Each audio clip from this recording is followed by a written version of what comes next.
안녕하세요. 저는 30대 남자입니다. 지금은 미혼이고 3년 정도 만난 여자친구가 하나 있어요. 결혼 이야기가 슬슬 오고 가는 중입니다. 그런데 도무지 결혼에 대한 확신이 서지가 않네요. 그 이유는 바로 제 직업 때문입니다. 먼저 제 직업은 열쇠 수리공이에요. 저희 아버지 때부터 하셨었던 일이고 지금은 제가 물려받아서 일을 하고 있습니다. 시대가 발빠르게 변하면서 열쇠뿐만 아니라 도어락도 함께 다루고 있죠. 설치부터 잠금 장치를 여는 것과 수리까지 정말 모든 것을 다 하고 있습니다. 거의 잠금 장치를 만능으로 다룬다고 생각하시면 편하실 거예요. 그런데 이 일을 하면 솔직히 돈이 꽤 짭짤합니다. 세상엔 아직 이사를 가시는 분들도 많고 생각보다 단가에 비해 저희가 받는 돈이 좀 커서 마진이 잘 남거든요. 그러나 그만큼 못 볼 거를 정말 많이 봅니다. 저는 그래도 나름대로 이 일을 자부심을 가지고 오랜 시간 동안 해왔기 때문에 어느 정도 익숙해졌다고 생각했는데 한 달 전쯤 제가 겪은 경우가 너무 충격적이라 이렇게 사연을 쓰게 되었어요. 이 일을 하면서 가장 많이 보는 광경 중 하나는 불륜을 하고 있는 현장을 덮치는 경우입니다. 제가 약 한 달 전쯤 목격했었다던 그 이야기를 오늘 해드리려고 해요. 그날따라 미세먼지도 없이 정말 밝고 화창한 날이었습니다. 출근하는데 촉이 딱 오더라고요. 오늘 왠지 돈을 많이 벌 것 같다 이런 느낌이요. 룰루랄라 출근을 했죠. 그런데 아니나 다를까 오전 11시가 되었는데 바로 출장건이 하나 잡히는 거 아니겠어요? 여기 슈퍼협 아파트 110동으로 언제까지 오실 수 있어요? 라는 전화를 받았어요. 상대방은 여자인 것처럼 보였죠. 지금 바로 출발하면 한 25분 정도 걸릴 겁니다. 설치 때문에 전화 주신 건가요? 라고 대답했어요. 아니요, 문을 따야 될 것 같아서 연락드린 거예요. 하시는 거예요. 그래서 제가 예, 알겠습니다. 빨리 도착하겠습니다. 하고 빛의 속도로 출발했죠. 상대방께서 말한 주소는 또 부자들이 사는 아파트이기도 해서 통 크신 분들은 고생이 많다고 하시면서 팁도 주시고 그러시거든요. 여자분께서 말씀하신 주소에 도착했는데도 로비에 보이시질 않더라고요. 보통 고객님들은 상세 주소를 말씀해 주시고 현관문 바로 앞에서 기다리시거나 상세 주소를 말씀하지 않으신 경우에는 찾기 쉽게 로비에서 기다리시거든요. 그래서 다시 전화를 걸어서 어디시냐 물었더니 저더러 죄송한데 지하 2층에 있는 주차장으로 오실 수 있으신가요? 하더라고요. 보통 흔한 경우가 아니라서 엥? 하며 의아했지만 제 입은 착실하게 예, 알겠습니다. 곧 뵐게요. 하고 지하주차장으로 향했습니다. 지하주차장으로 내려가니 비상 깜빡이를 킨 하얀색 소나타 승용차가 보였어요. 저 차구나 싶더라고요. 차주로 보이는 여성분도 제가 몰고 있는 승용차에 붙어있는 저희 가게 이름 스티커를 본 건지 차에서 내리셨죠. 저는 밝게 웃으며 안녕하십니까? 하고 인사를 하려고 했었는데 여자분의 얼굴이 아주 엉망인 겁니다. 코는 빨갛게 있었고 목소린 잠겨 있었고 얼굴은 시뻘개져 있었고 눈은 부어 있었죠. 누가 봐도 오열하고 난 사람의 얼굴이었습니다. 얼마나 엉엉 울었던 건지 얼굴에 실핏줄이 다 터져 있더라고요. 그때 느꼈죠. 아, 또 불륜 현장이구나. 제가 진짜 그런 촉이 기가 막히거든요. 그러면서 제게 잠시 이야기 좀 할 수 있냐고 물으시더라고요. 차에 구비되어 있는 물티슈랑 휴지를 쥐어주시고 말씀해 보시라 이야기라니 진짜 이야기가 가관이더군요. 편의상 아내분과 남편분이라고 지칭하겠습니다. 먼저 두 분이서 결혼을 하셨는데 남편분의 집안이 많이 기우는 쪽이었다고 해요. 홀어머니를 모시고 있고 밑에 동생도 줄줄이 딸려 있었다고 하더군요. 그런데 마음씨가 너무 착했고 심지가 고든 사람이라 생각해서 아내분 쪽의 집안의 반대를 무릅쓰고 결혼을 강행했대요. 아내분도 솔직히 관리를 잘해서 그런지 30대 초중반 정도로밖에 보이지 않았습니다. 아내분의 직업도 의사셨어요. 아내분뿐만 아니라 그쪽 집안 자체가 의사나 변호사, 이렇게 사자 직업이었다고 하더라고요. 그래서 결혼 후에 돈은 아내분이 벌면 되니까 남편분이 스스로 자신이 살림을 하겠다 선언하고 전업주부가 되는 길을 택했다고 하더라고요. 그리고 남편분께서 홀어머니와 동생들을 데리고 살았기 때문에 살림도 곧잘하고 그래서 아내분도 별말 없었대요. 아내분 집안에서도 몇 푼 되지도 않는 돈 벌겠다고 밖으로 나다니는 것보다 집안에서 살림하는 것이 몇 배 낫겠다고 좋아하셨다고 하더라고요. 그렇게 부잣집 사모님처럼 남편분께서 살림을 하시면서 취미생활도 함께 즐기곤 하셨나 보더라고요. 아내분은 종종 학회도 나간다고 하셨습니다. 이번에도 학회에 가셨다 돌아오는 길이었다고 해요. 그런데 오늘 사단이 난 거죠. 남편이 원래도 수상한 낌새가 있긴 했대요. 그런데 자신의 기우라고만 생각하고 아내분께서 일이 많아서 스트레스를 받는 거구나 하며 별 대수롭지 않게 넘기려고 하셨다고 하더라고요. 그런데 이번 학회에 가는 길에 몸 상태가 너무 좋지 않았대요. 시간이 급박해서 끼니도 대충 김밥을 포장해서 차 안에서 운전을 하면서 먹었는데 평소엔 그렇게 먹어도 별 문제가 없었는데 김밥 포장지를 뜯는 순간 구역질이 치밀어 올라왔다더군요. 차에서 바로 내린 뒤 개원하려고 했는데 내용물은 없고 헛구역질만 했나 봅니다. 아내분께서 그때 생각을 해보니까 여자라면 매달 찾아오는 그날을 건너뛰었다는 것을 알게 되신 거죠. 급하게 약국에 가서 임신 테스트기를 사서 근처 화장실로 뛰어들어가 테스트를 해보니 임신이었던 거였어요. 아내분은 근데 지금 학회를 가야 되니까 갔다 와서 남편에게 말해야지 생각만 하고 있었다고 합니다. 그러면서 학회라는 지역으로 출발하고 있었는데 그때 모르는 번호로 누군가 전화를 걸어왔다고 하더라고요. 전화 내용은 남편이 타고 다니는 자동차의 번호를 부르면서 타이어가 펑크가 나 있다고 하더래요. 신혼집의 주소니까 아내분은 아 그러시냐 하고 남편에게 전해주려고 전화를 걸었는데 그때 남편이 아내분께 나 지금 엄마랑 동생들 데리고 있어서 전화 오래 못할 것 같은데 라고 말을 했다는 거예요. 아내분은 그때 속으로 이 사람이 왜 거짓말을 하지? 라고 생각을 했대요. 일단 별말 없이 전화를 끊은 뒤 시댁에다 전화를 걸었더니 아니나 다를까 시어머니는 친구들을 만나러 왔는데 갑자기 웬일로 전화를 건 거냐고 반갑게 전화를 받으셨다는 겁니다. 그래서 학회고 나발이고 다 떠나서 바로 차를 돌려서 신혼집 주소로 돌아왔대요. 어이도 없고 화도 나서 손이 벌벌 떨렸다더라고요. 그런데 문틈으로 기가 막힌 소리들이 새어나왔다고 합니다. 누가 들어도 온갖 해괴한 소리 등등 듣는 내내 기가 막히더라고요. 너무 화가 나서 당장 문을 열고 들어가서 욕을 한 바가지 하고 싶어서 비밀번호를 누르고 문을 열려고 했다고 해요. 그런데 도어락에 비밀번호를 치니까 글쎄 도어락에서 비밀번호가 틀렸다는 문구가 나왔다는 거예요. 3번이나 비밀번호를 눌렀는데도 안 열려서 가방에 들고 다니던 카드키로도 문을 열려고 했는데 카드키로도 열리지가 않았던 겁니다. 그래서 저희 가게에 전화를 주신 거였죠. 보통 그런 경우에서는 집 안쪽에서 이중잠금을 해버리면 밖에서 번호를 누르든 카드키로 열려고 시도를 하든 전부 안 통하거든요. 그래서 밖에서 이중잠금이 되어 있는 문을 열려고 하면 밖에서는 드릴로 도어락을 풀어야 합니다. 진짜 주차장에 엉엉 우시면서 하소연을 하는데 제가 무슨 말을 어떻게 하겠나요? 그냥 휴지나 건네고 말았죠. 그래도 저희가 문을 뚫으려고 하면 그게 본인 집이란 것을 먼저 확인하고 뚫는 절차가 있거든요.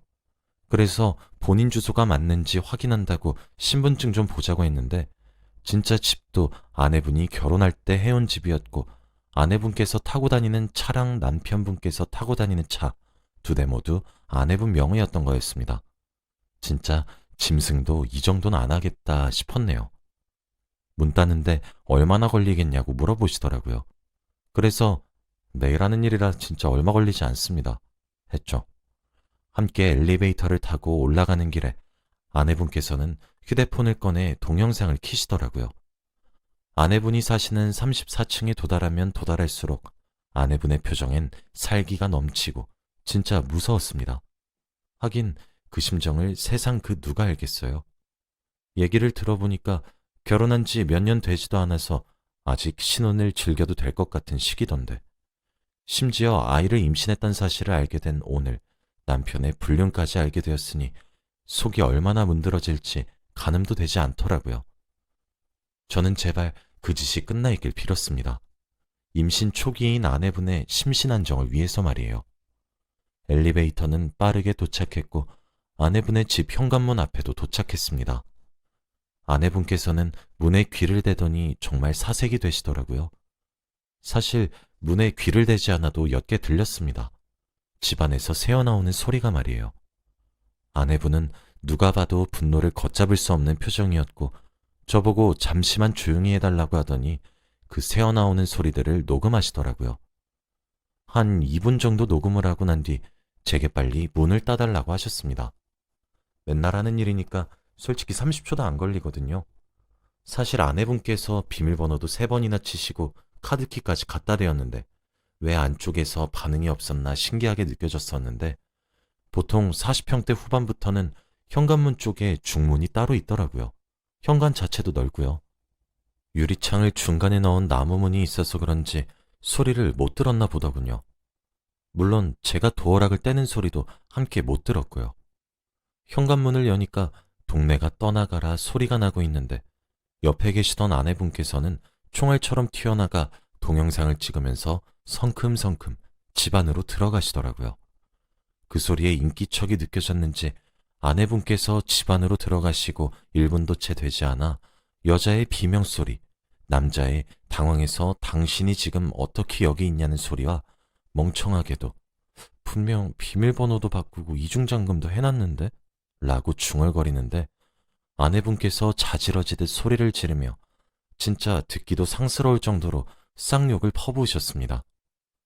현관문에 혼자 서 있는데 집안에서 나오는 그 개판 5분 전인 소리를 들으니까 오도 가도 못하겠더라고요. 게다가 저는 지금 아내분께서 임신 중이란 사실을 알고 있잖아요.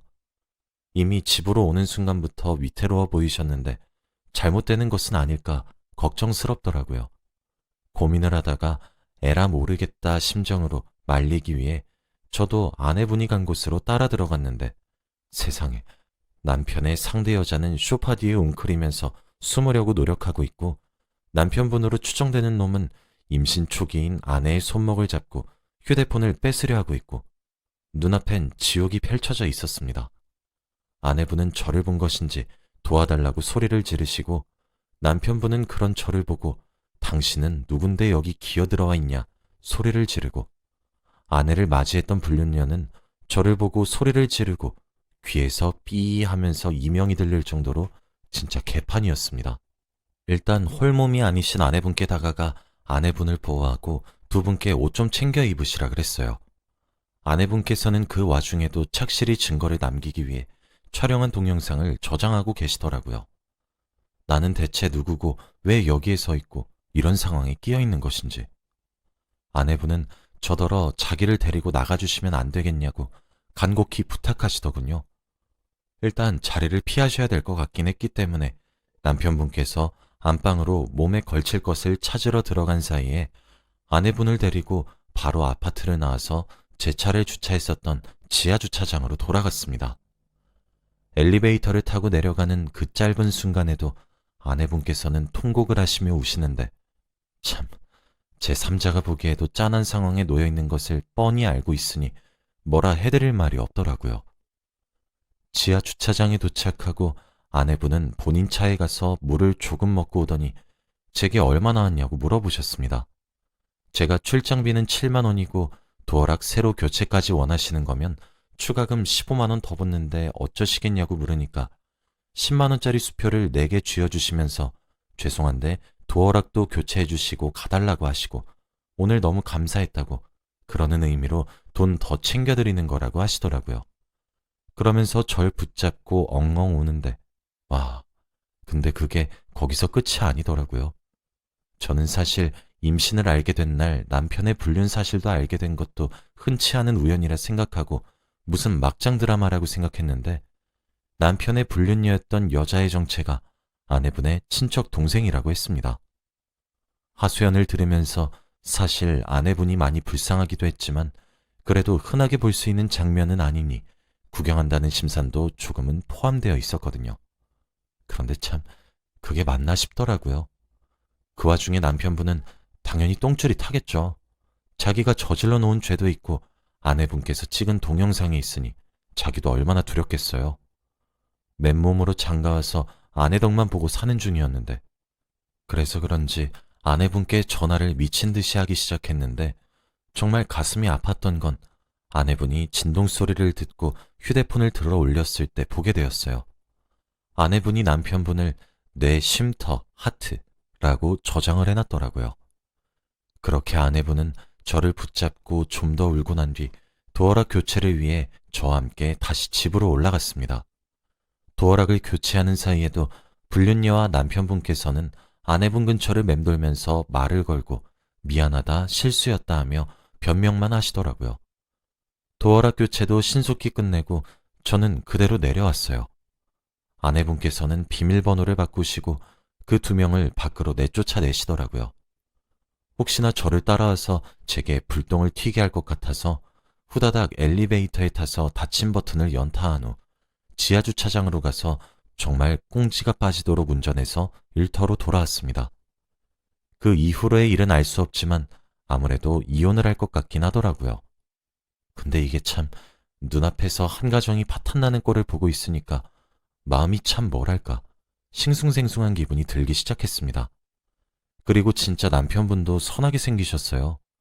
교회 목사 아들같이 진중하고 자상한 느낌을 풍기는 사람처럼 보였죠.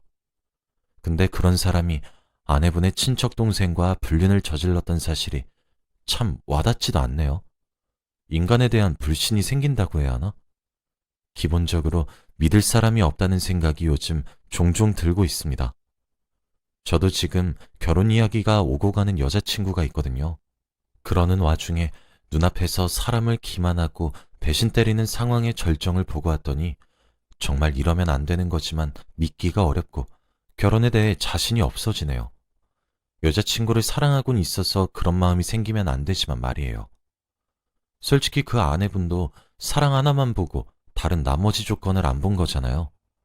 저 진짜 제게 하소연을 하셨던 아내분의 말들 중에 자기가 돈으로 좋은 사람 하나를 버려놨다 라고 말씀을 하시면서 우시는 모습이 아직도 눈앞에 생생할 정도로 기억에 남습니다. 돈은 물론 평소와 다르게 2배에 가까운 큰 돈을 벌었지만 남의 치부를 훔쳐본 대가로 받은 것만 같아 찝찝하기도 합니다. 저는 정말 불륜이 없는 세상에서 살고 싶어요.